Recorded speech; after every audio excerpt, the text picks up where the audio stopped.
Listen, are you tired of having love that comes and goes? Love that starts and stops? Love that's incomplete? I mean, have you got to the point where you're like, I'm just really fed up with having like a half-baked love affair? I'm not just necessarily talking about with a person that you're in love with. I'm talking about your overall ability to be able to do things with the motivation as love.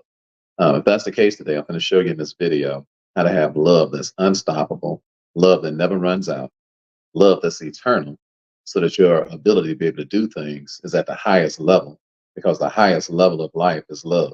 The highest level of being able to perform is love. The highest level of being able to move the needle is love. The highest level of being able to get things done in a proficient way is love. The most efficient thing that can possibly happen to a human being is that that person be soaked in love, and that love be the motivating factor behind whatever it is that we're doing. Okay? So this is what the Bible says about love. It said that now abideth these three things: faith, love, and charity. It says, but the greatest of these is love. So let's talk about it. Why is love the greatest thing in the world? Why is it more important than faith? Why is it more important than hope? Now abideth love, hope, and faith. But the greatest of these is love. So why is love the greatest? Well, let's look at the order of this. The order of this is that you have hope, but hope is produced by faith, and faith is produced by love. So why is that? So when you woke up this morning, just think about it. You say, "Man, when I woke up this morning, I woke up with love as my cause." Why? Because it's love that caused me to wake up. So I want to say to you today, if the reason that you got out of bed this morning was because if your cause is love, I want you to know that that's a beautiful thing, because it's love that woke you up. Are you hearing what I'm saying? The alarm clock did not wake you up this morning. The edging of your wife or your husband did not wake you up this morning. The sound of your kids crying in the other room, it didn't wake you up this morning. You know what woke you up this morning? Love woke you up this morning, and love lifted you to bed. Why? Because it's the love of God that causes men and women to wake up. Was the love of God that causes the person to be able to move around. And Him we move and have our being. So here's a protocol of love. This is what Paul said. He said, this is the book of First Corinthians chapter 13. He said, if I speak with the tongue of men and angels, he said, and if I give my body to be burned, and if I give all my money to the poor, he said, if I can unravel every mystery, he said, and I have not love, he said, it don't profit me nothing. I'm like a sounding brass and a tinkling cymbal. So what does that mean? He's like, I look good on the outside, but on the inside, I'm like the Tin Man. You know what I mean? If you hit me, all you hear is it'll be something hollow on the inside. Why? Because love is not the motivation.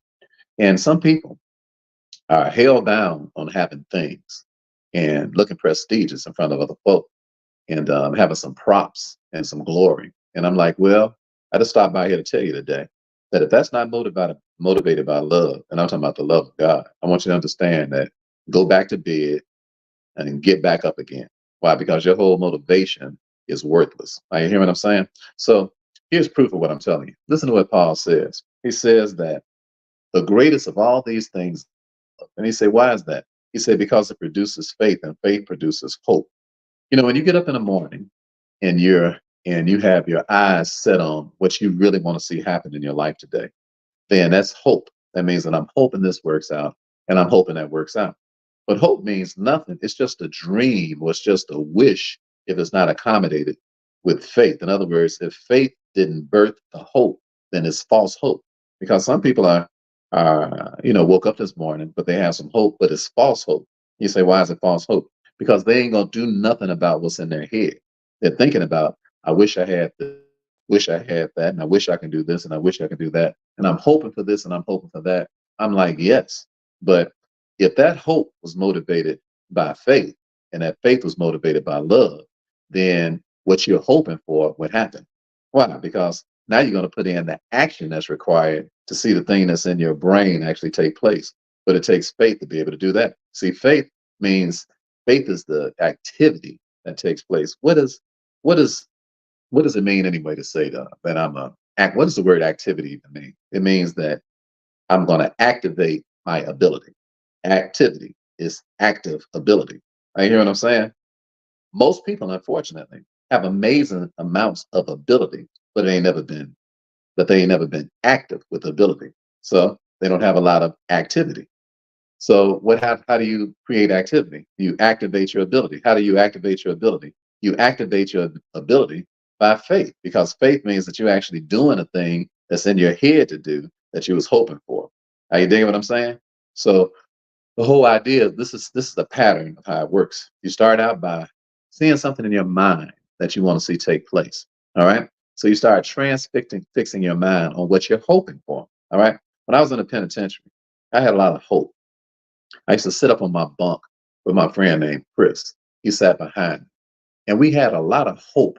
In other words, we could see some things out in the future that we weren't doing right then, and we were really hoping that it would happen. Why? Because you have 100% control over what you hope is going to happen for you in your life. So, in other words, you might as well paint a picture of hope.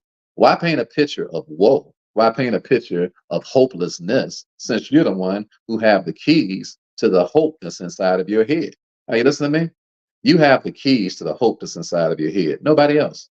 You trigger what it is that you want to see. So we would sit there on my bunk. Here we are. I'm telling you, we locked up. We in a joint. We ain't got no money. We making 40 cents an hour working in a commissary store. But we had hope. All right. Why? Because I can see myself here and Chris could see himself there. So we would sit there on that bunk, and Chris had a book, and his book had pictures of these beautiful places around the world. So I said, so Chris, where we gonna go today? All right. I'm saying we sit on our bunk. I said, where are we gonna go today, man? What we gonna hope for today? What's our vision today? So Chris said, hey man, I got this picture of Vermont. I said, well, talk to me, baby. Let's go there. Let's go there together. He said, okay, brother Rick. He said, we're in Vermont right now, and we're skiing on the slopes of these beautiful mountains. I'm like, how beautiful are the mountains? I said, wait a minute, what you talking about? Did you say skiing? You see, my buddy Chris, he white, so so Chris talking about skiing. I'm like, I'm like, brother, I'm from the hood, all right? I'm from the south side of Chicago, and I'm scared as heck of heights. But you know what though? I appreciate you painting this picture in my head. So I'm gonna go there with you. I say, so what we doing? He said, we going down, we coming down the hill right now, Ricky. I say, man, that's a beautiful picture, brother. I see it too, Chris. I say, show me another page in your book. Where else are we? You say, now we on the Mediterranean Sea. I'm like, where we at? You say, we on the Mediterranean Sea. I'm like, all right, I'm with you, baby. I say, what we doing? You say, we on one of those beautiful boats. He said, and somebody is rowing a boat. I'm like, somebody's rowing a boat on the sea. He's like, yeah, man, you're rowing a boat. He said, and they got violins that's going too. I'm like, hold it now, hold it now. I said, if I got some violins going, I got to have a beautiful wife. He said, yeah, you're a beautiful wife, Rick. I'm saying to myself, I ain't got no wife right now, but what the heck? I might as well hope for it. I might as well see it in my head. Why? Because I got control over the hope that's in my head. You got control over the hope that's in your head. Ain't nobody else got control over that. So why don't you hope for something that you want to actually see? So why don't you create that picture in your head of what you actually want to see? And I'm talking about while you in your current situation, that's nothing even remotely close to what it is that you want. See, hope means that I'm hoping for a better situation than I'm currently in. And you have 100% control over that. So I'm sitting there on the bed and I'm like, man, I see it, Chris. I see it. I see him playing violins. I see the guy. I see the Italian guy while I'm on the sea, and he's sitting up there playing some stuff with that little funny looking Italian hat on his head. And I'm sitting there with my drop dead gorgeous wife. You like, what drop dead gorgeous wife, Ricky? The one that was in my head. You hear what I'm saying? I had her in my head before I was seeing her, but she got to be in your head before she can get in your bed. You hear what I'm saying? And if you want your beautiful wife to get in your bed, then you need to have her in your head. And it's the hope that's in your head that's going to produce the beautiful wife that end up in your bed. That's what, if you want to hope for something that you right now, if you're a single dude and ain't got no wife, same thing for your sister. You're like, man, you know what? I want a beautiful, wonderful, drop dead gorgeous, phenomenal, successful, wonderful, drop, intelligent husband. All right, okay, cool. So just hope for that in your head. You say, well, what if I hope for that and it doesn't happen? Okay, well, you're right back where you started from.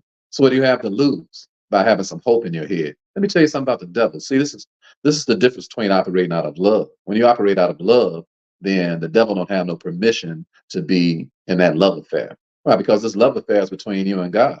And when you start having a love affair between you and God, then God start giving you the desires of your heart. Did you hear what I said? You are my child. I believe in you. You don't have to run around trying to figure out what to do. Just take my hand. I'll lead you to the promised land. Give you the desires of your heart if you let me. That's what God is saying. He's like, listen, I will give you the stuff that you're hoping for. Why? Because I gave you the stuff to hope for. He's like, why would I give you something to hope for and then not give you what you hope for? You say, that's the deal me and you got. Why? Because this relationship is based on love. And because you love me, I'm going to do what? I'm going to give you something in your head to hope for. I'm going to take over your brain cells. I'm going to help you to stop thinking about what you don't want. And I'm going to help you to start thinking about what you do want. And to be a successful man and be a successful woman, you have to do what? You have to have some hope in your head. But what? The hope of what you actually want. Not nobody sits around hoping for what they don't want. Are you listening to me? So that's how you get rid of anxiety, by having hope. And then there ain't no room for anxiety. Why? Because I'm too busy hoping it is that I want to see happen, even though right now in the current situation I'm in, and this is you talking to yourself, even though right now in the current situation you're in, it's not even remotely close to where it is that you want to be. And that's the way it's going to be until the day that you die. Why? Because no matter how good you're currently doing, you always want to have a hope of doing a whole lot better because that's the love of God. The love of God is very ambitious.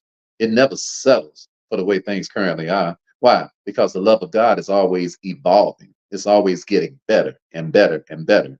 And it's always wanting to make sure that you so well off until you're able to help somebody else.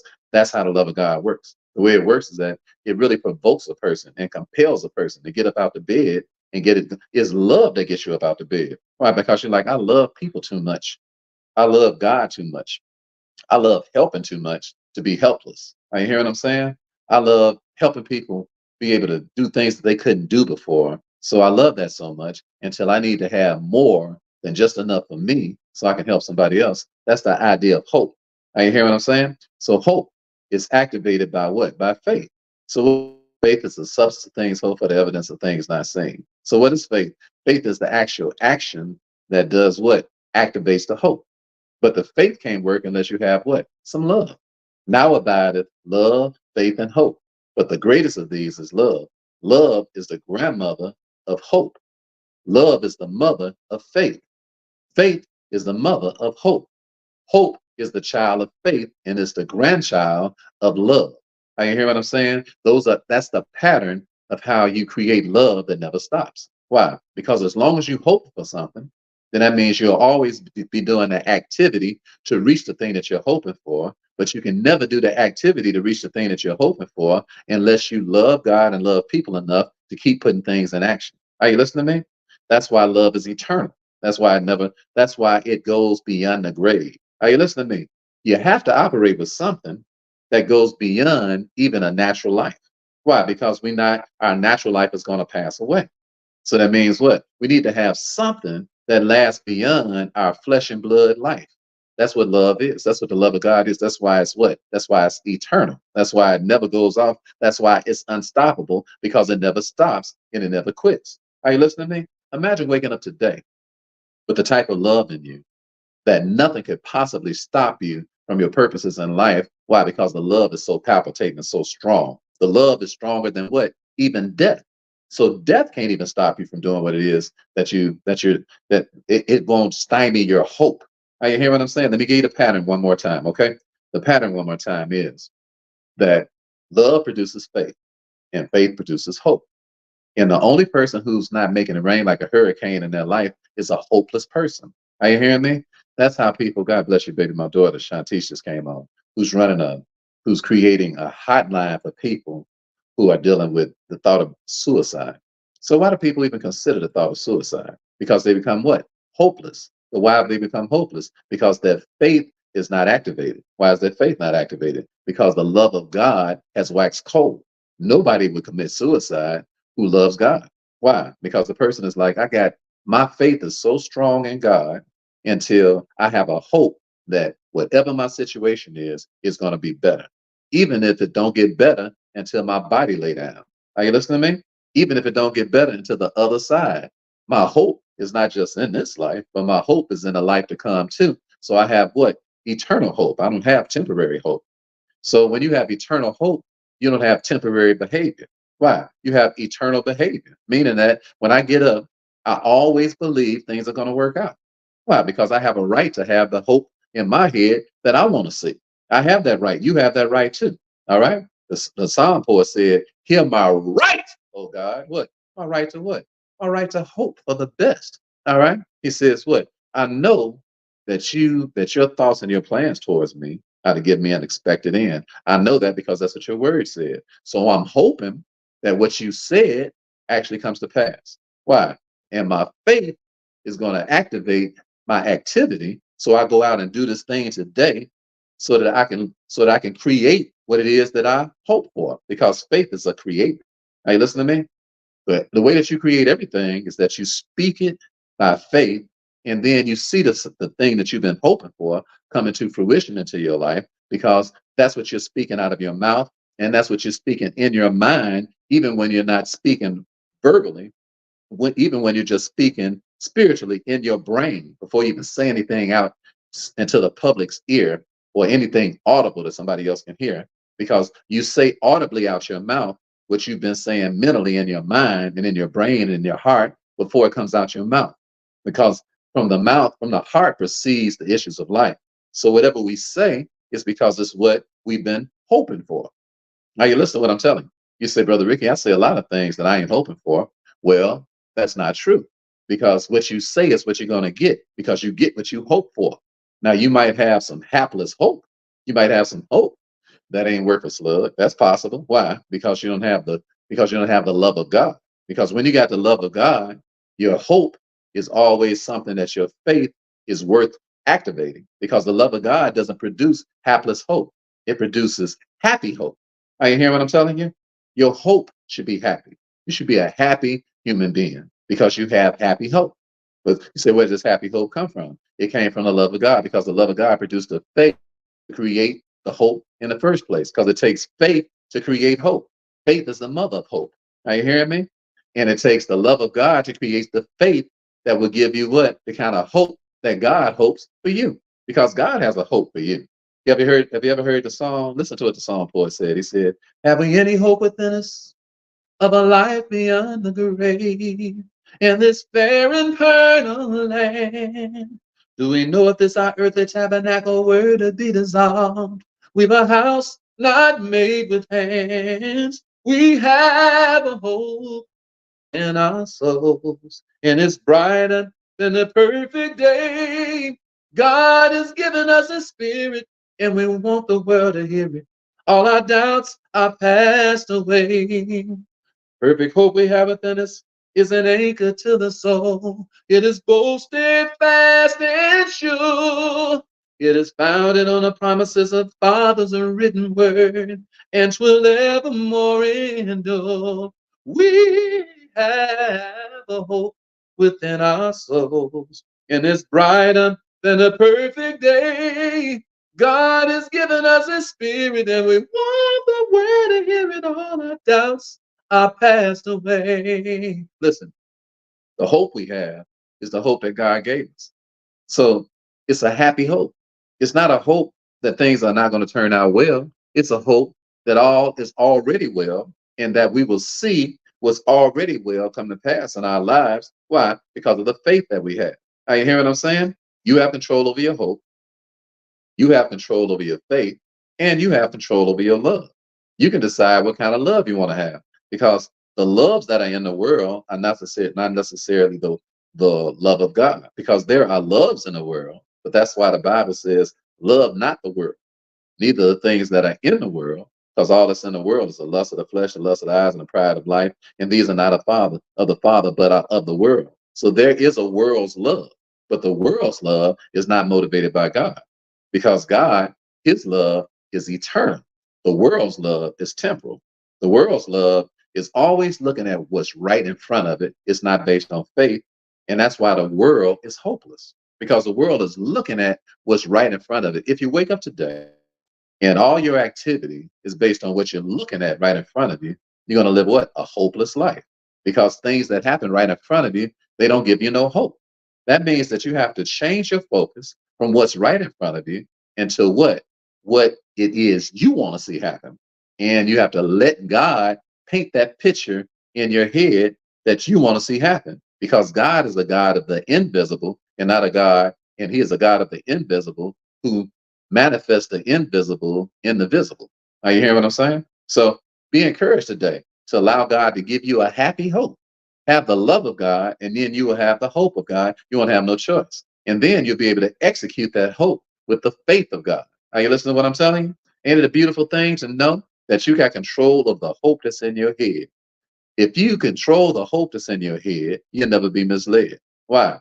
Because Jesus, when he bled to give you a happy hope in your head so you'll never be misled. Can I run it by you one more time? I said, when he bled, he did what? To give you a happy hope in your head so you'll never be misled. Are you dig what I'm saying? So people won't be able to mislead you. So doctrines won't be able to mislead you. So principalities and powers won't be able to mislead you. Why? Mislead you into what? Into hopelessness. Why? Because you have a hope, brother.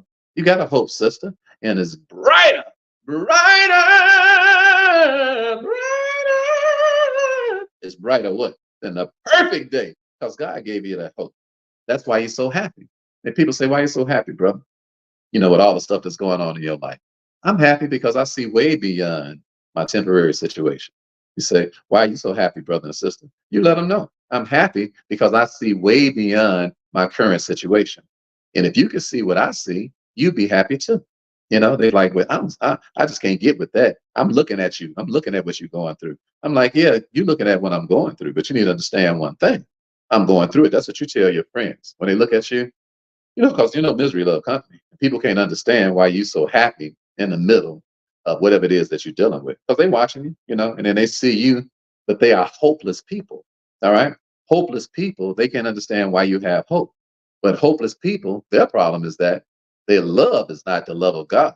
They have the world's love. So they can't get God's hope because they don't have God's love. So if I was you this morning, I would get some unstoppable love. I would get on my knees and say, hey, Lord, my love is a temporal type of love, if that's the case. My love, the only way it can function is everything in front of me got to be happening right. And once things are not going right in front of me, then I start freaking out. Why? Because I start becoming hopeless, and then I start procrastinating, and then I stop doing the activities that produce the thing that I wanted to see happen in the first place because I don't believe it's going to happen because I don't have no happy hope. I have what? A hapless hope. Are you hearing what I'm saying? Don't have a hapless hope. Have a happy hope. You say, Brother Ricky, you saved folks, you Christian folks. Y'all live in a fantasy world. You hear what I'm saying? Y'all always acting like it's all good in the hood and all that sort of thing. I say, no, no, no, no, no, player. You got us twisted like cornrows. You live in a fantasy world. That's why you walking around here so hopeless. Are you dig what I'm saying? That's why you got to get some wine to make you shine. That's why you need some whiskey to make you frisky. That's why you need some dope to make you cope. That's why you got so much pain from that cocaine. Are you dig what I'm saying? Why? Because you ain't got no hope. That's why you got to anesthetize yourself to make yourself feel good about what's going on because you don't know how to deal with what? With the pressures of life that's dealing with you this particular moment because you are dealing with things based on sight and not based on faith. If you was dealing with it based on faith, then you know that thing is already taken care of. Why? Because God done already done everything that he said he gonna do. And why? And we believe that by who? By faith. And when you got faith, baby, you got a different attitude. You got a different attitude from the next person. You put two people in the same room. One person is operating by faith, the other person is operating by sight. And you got one person that's got some happy hope, and you got the second person, and they what? Hopeless. All right. To you before I go. It was 12 spies that went out. And by the way, let me make an announcement right quick because in a few minutes, in 5 minutes, we're about to have a class. And my class is on the difference between tax-free and tax deferred. And I'm gonna break it down like a fraction and show you all how to get rich. Okay, I'm gonna show you the tax system and how to be able to operate out of things that where you can get more money back on your income tax return than you even made in money. All right, I'm gonna show you how to do that. And that's coming up, right? So if you say, Brother Ricky, I'd like to be a part of that, then just go on Instagram. And I don't know what I think you gotta just look on my Instagram and just look at the link on my Instagram link, or go here on YouTube and look at the link at the top of my page. It's already posted. Class is about to start in 5 minutes as we speak today. And you're welcome to come. You don't have to pay any money. It's a free class. Okay. So if you want to come, go and look up my bio on Instagram if you're there, or go up to the top of the YouTube and look at the link. It's already posted up there. It's a tax-free class. I'm about to do it in a few minutes right now. So let me give you the story before I get out of here. There are 12 spies. They go out to spy out the land the Canaan land, to move into the land flowing with milk and honey. 10 of them come back with no hope. You say, what happened? Because when they went over there, they looked at the giants in the land. And because they were looking at what was right in front of them, their attitude became one of hopelessness. So they was like, there is no hope. It's no need for us to go over here fighting these cats because these cats are giants. And we look like ants over here compared to them. You know, they too big for us. We can't handle that. All right. Because they were looking at the size of the people. Now we got Joshua and Caleb on the other side, on the other hand, and they said, listen, let's go over there and kick butt and take names. So anybody got the ink pen? Let's kick butt and take names up over here. He said, why? Because we went over to the land, and the land is flowing with milk and honey. And we got grapes so big, we had to bring them back on branches because that's how juicy it is over there. He said, man, let's go over there and get our juice. He said, now the reason we can go get our juice is because we already got some juice. All right. We used to juiciness because God is juicy. Are you hearing me? And we understand that he already gave us the land. Why? Because he said it. So we have a hope that's realistic because God already told us we're going to kick butt and take names. Now, the only way we can get this land is we sit over here procrastinating and playing games like these little 12 little punks, 10 little punks that came over here. Don't listen to them, listen to us. All right. Don't listen to them, listen to us. All right. Whenever you get in a crowd of people, and you got some punks in the crowd, don't listen to them punks. All right. Don't listen to them little punk sissies. All right. Why? Because they ain't got no hope. The reason that they ain't got no hope is because they don't have no faith. The reason that they ain't got no faith is because they don't have the love of God. So they got love, but they got worldly love. And their worldly love makes them some little punks. So they always want to back up out of everything, especially when you see some giants. Are you hearing what I'm telling you? So these little punks, these little 10 little punks, they ain't have no love. They didn't have the love of God. So because they didn't have the love of God, they didn't have no faith. Because they didn't have no faith, they couldn't put cheese on a Whopper. Are you hearing what I'm saying? And they wasn't about to bust a move. Why? Because faith make you bust a move. Are you hearing what I'm saying? So my main man, Joshua and Caleb, they said, man, let's bust a move.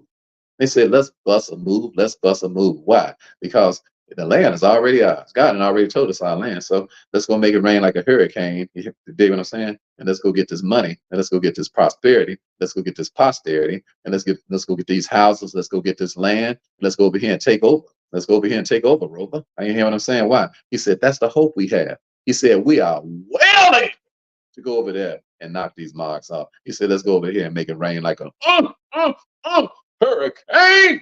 Are you hearing me? So what happened? God got tired of those 10 cats with their fake ideas, and he knocked them off, killed a whole bunch of people because they was listening to the punks, listening to the cowards and stuff, because they had this worldly love. This worldly love is sensuous. It's sensual. It's demonic. It's devilish. It's evil. It's corrupt. Why? Because it don't operate by faith. It operates by what? Sight. Meaning that what? You can't trust them Vicks.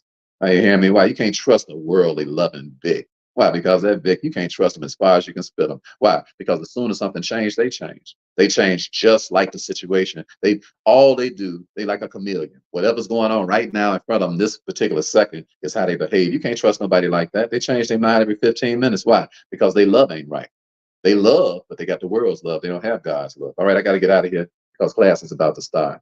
Okay, so as you leave out today, as you leave out today, and you go out and you start executing your life today, just remember these three things, okay?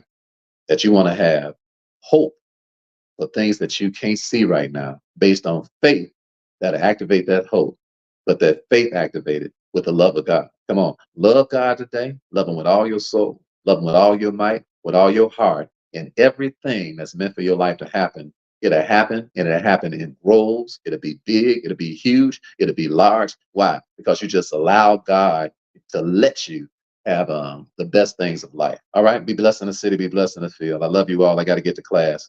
One more time, if you're interested in learning about taxes and how to live a life where you can avoid this tax deferred stuff and learn what it means to have some tax-free tax credits that you get back on your income tax check. If you want to learn that sort of thing, then I'm about to teach it right now, live. I'm already late, so I'm about to move on over now. You have to come to my private Zoom. It's not here. It's not live here. It's not on any of these stations. It's on my private Zoom, but it's absolutely positively free. So if I was you, I would take advantage of our absolutely positively free class. Have a wonderful day. It's been a plum, please, and pleasure, as well as a privilege. Go to the top of YouTube right here and click the link and come on over to class. I'll go on to my bio on Instagram and click the link and come on over to class. It starts right now, this very minute. I'm already late. I gotta go. I love you all. Have a great day. And remember, as stellar is as stellar does.